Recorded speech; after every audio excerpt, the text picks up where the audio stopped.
This is Akashvani. In the program Insights, now we bring you a discussion on FATF, Fight Against Terror Financing. The participants are Shashank, former Foreign Secretary, and Neelabh Srivastava, journalist. We are today speaking of the issue of terrorist financing. We have seen in the recent past there is a global body which is called the Financial Action Task Force. This is a Paris headquartered body established in 1989. All the global economic powers, large countries, even smaller ones are its member. India also joined it in 2010. Role of the FATF as a global body is to regulate the terrorist financing and anti-money laundering procedures. With the advent of new technology, cryptocurrency, this has become a very focused area. We speak here on multi-faceted approach that India has also undertaken vis-a-vis the issue of terrorist financing. We all know that very recently the FATF in its recent report also mentioned and condemned the Pahalgam attack. That was a very cowardly attack where 26 tourists in Jammu and Kashmir were killed by Pakistan-sponsored terrorists. And we know that India has declared a zero tolerance towards terror financing, money laundering. Ambassador Shashank, we would want to understand first, for the benefit of our listeners, why is terrorist financing, its global order and bodies like FATF important? Why is it important to be FATF compliant? There has been a constant consideration at the international level about the various tax havens and how they could be used for various unlawful activities.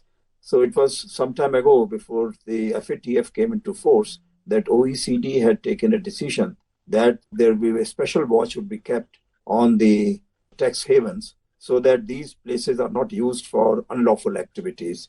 Now, gradually it was felt that one should concentrate more on the issues which affect the ordinary life of the people and also affect the governance systems in countries. And that is how this 1989 FATF task force was set up on the initiative of G7. And India joined it a little later, but I think India had been cooperating with them, trying to follow the guidelines and the various measures, capacity building exercises, etc., which were laid down by the FATF. Because India has been for a very long time suffering under the terrorist activities.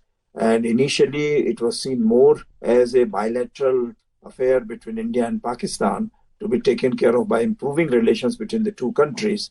However, when the terrorist actions took place in developed countries and 9/11 in New York and so many other in London, in Spain, later on in Moscow. So I think then there was a feeling that really one should really go all out, and this idea of the grey listing of countries whereby they could be helped to strengthen their arrangements to ensure that there is no terrorist financing or anti-money laundering actions are strengthened.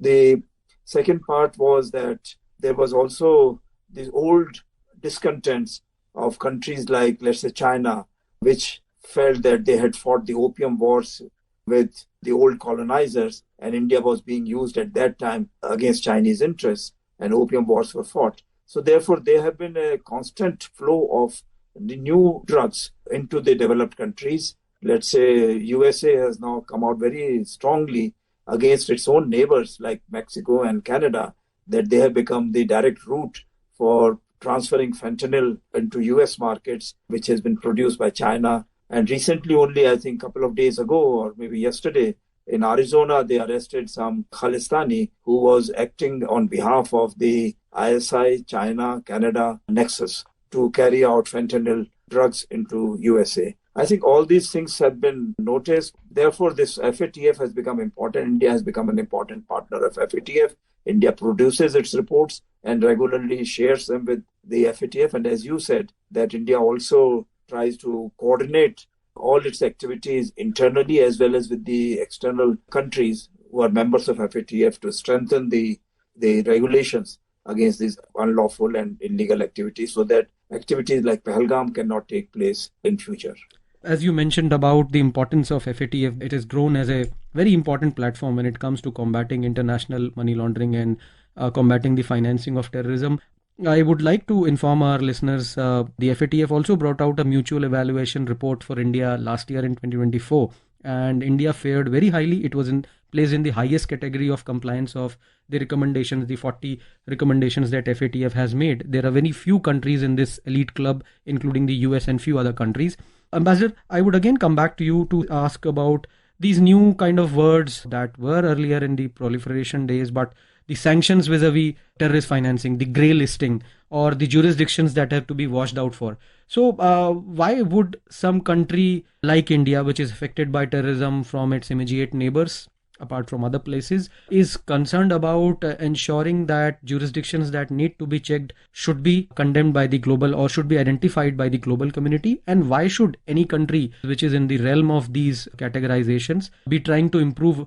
Is it something to do with its daily kind of an affair? Is it something to do with its economy? Someone who's brought under a grey list, how does that affect a particular country? For example, if we look at the specific case of Pakistan, which was put in the grey list, then Pakistan found it difficult to get loans from World Bank and other international organizations. And even the bilateral donors had to make sure that the loans which were given bilaterally to Pakistan were used very carefully, not for any illegal activity which could be taken advantage of by what it calls the non-state actors. Though India knows that many of these non-state actors are nurtured, trained, and supported by the Pakistani authorities. But still, the point was that in grey listing Pakistan, I think there were a lot of controls which they had to exercise. But they found gradually how to hoodwink the whole process, and they were able to get out of the grey list. They also used their political support from countries like Turkey and Malaysia and many others, China also. And so they were able to get out of the FATF grey listing. But I think now India has started giving more detailed reports, and while Pakistan has tried to keep away from the grey listing, but I think the very activities that it has been indulging in, it's moving very, very close to a dangerous area where the bilateral assistance and the international assistance may get curbed a little bit under the FATF provisions.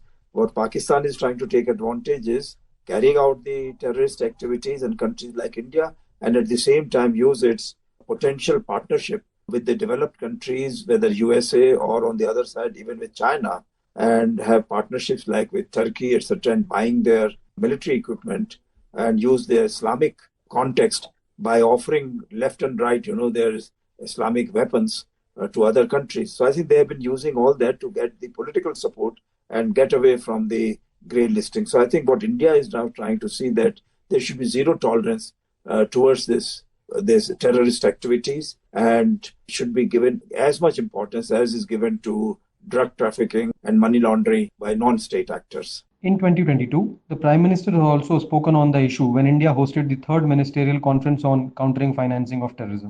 Tourism or trade, nobody likes an area that is constantly under threat. And due to this, the livelihoods of people are taken away. It is all the more important that we strike at the root of terror financing.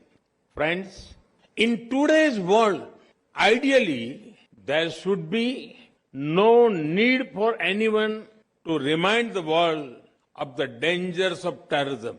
However, there are still certain mistaken notions about terrorism in some circles. The intensity of the reaction to different attacks cannot vary based on where it happened. All terrorist attacks deserve equal outrage and action. There has been the concern of getting fuel to the terrorists by way of finance, by way of money, by way of illicit funds has always been there, whether it is terrorists or terrorist syndicates, outfits. But with the advent of technology, now in the age of dark web, in the age of virtual digital assets, cryptocurrencies, Ambassador, I would like to understand how come there are some experts who say that the world is now a global village where everyone is transacting on a platform, and digital transactions obviously have no boundaries, the tax haven nations as you had mentioned. So with the advent of these new technologies of concealed financing, how do you see the global order emerging out? This is a very new area for international cooperation, that new technologies which were seen as improving the connectivity among countries, improving the transfer of finances to other countries for payments and for lawful activities.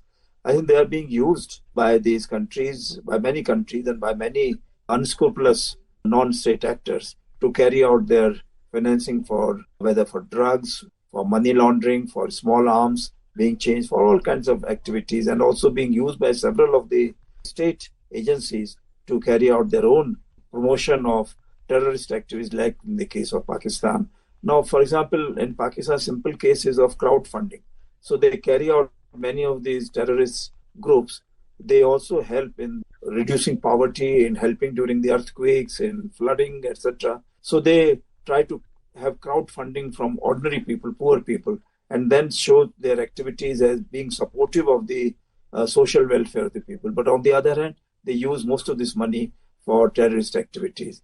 The same way as in Pakistan's case, we found that whatever money they get, so long as they were under control to monitor their expenditure pattern, now when they are out of the grey list, they can very well borrow money for legal activities, for promotion of infrastructure, building, etc., and then use it for activities which are really harmful to neighboring countries. There are these kind of issues. The dark web, you have mentioned, the games which are being played online, and people are being given money left and right and this money and these people are being used to, let's say, even for religious conversion or for taking them on their roles to transfer information, which will be harmful to interests of a country like India. As a diplomat, I would like to understand from you, how easy or difficult is it to initiate coordination amongst various nations on subjects like these, terror financing, countering money laundering? These are crimes which are borderless.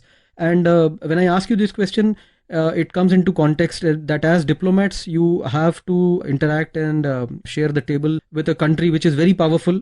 And there are some countries which are absolutely unconcerned to the ill effects of terrorism, because in certain cases, the illicit funds are absolutely running their economy. So how do you see, Ambassador, affecting a global coordination on these subjects? Has the world really awakened to this challenge of terrorist financing across the globe? Well, as diplomats, we have to keep in mind that we must strengthen the exchange of information among the countries on various activities which may be illegal. For example, we have set up counter-terrorism consultation mechanisms with a very large number of countries, which is more a question of both transferring information to each other, trying to strengthen the capacities to monitor these activities by these various countries. And it has been appreciated by many of the partners that the information which was given by India, which was very, very relevant to their own security requirements. But we know that at the same time, many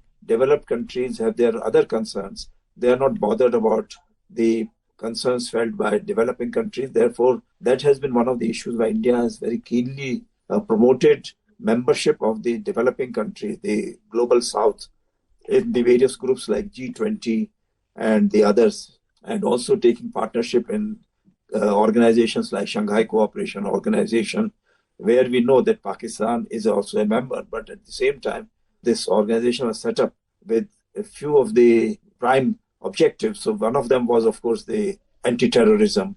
The other one was extremism in all forms. But I think, therefore, India is participating in many of these consultations.